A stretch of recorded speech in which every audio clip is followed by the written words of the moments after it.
started way back when I popped out, landed on some skis, and was already flying down the hill.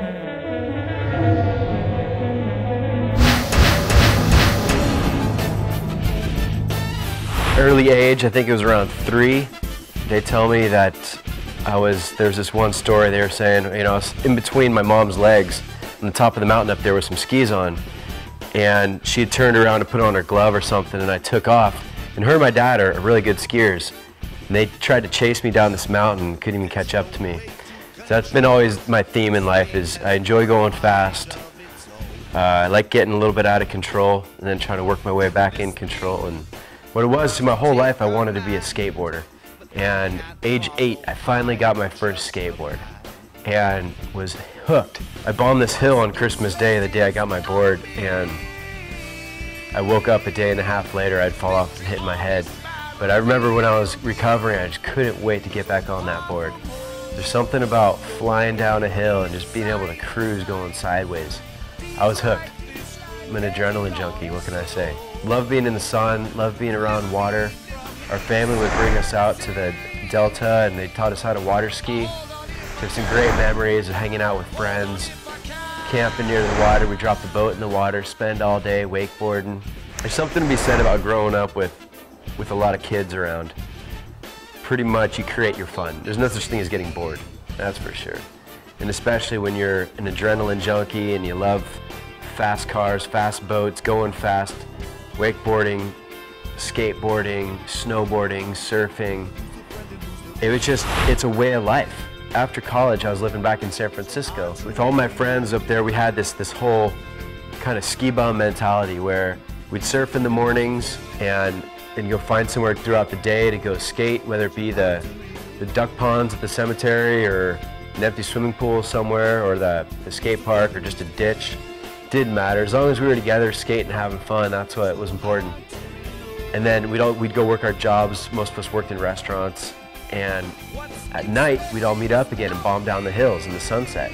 That was a lifestyle. That's what we were doing when I invented the Freeline skates.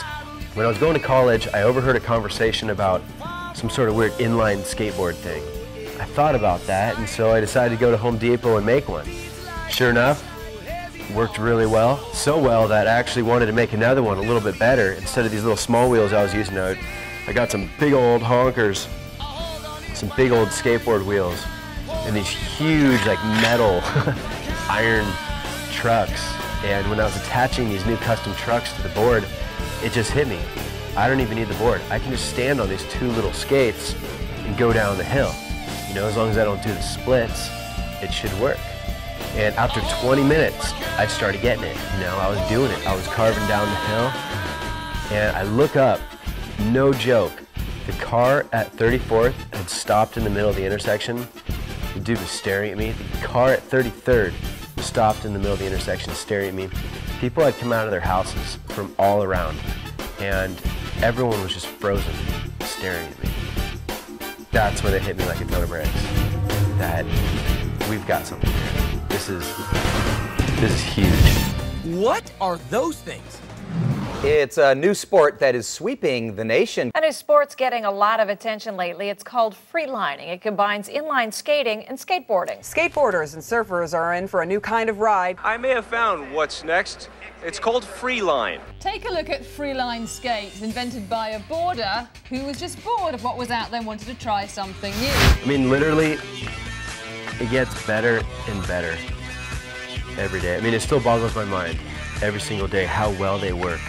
Look, anything that's not skateboarding, chances are it's not too cool, right?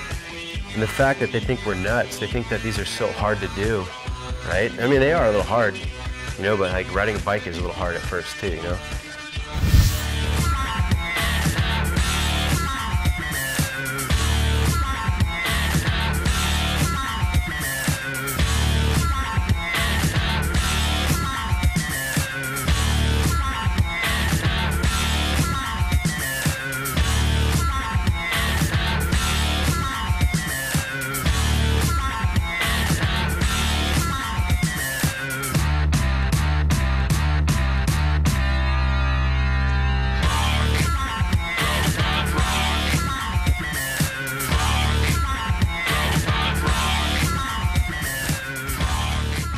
And it's really safe. I've taught a ton of people.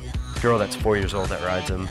Whether you're a snowboarder, surfer, you ride bikes, whatever. You like doing things that are fun, you have no idea.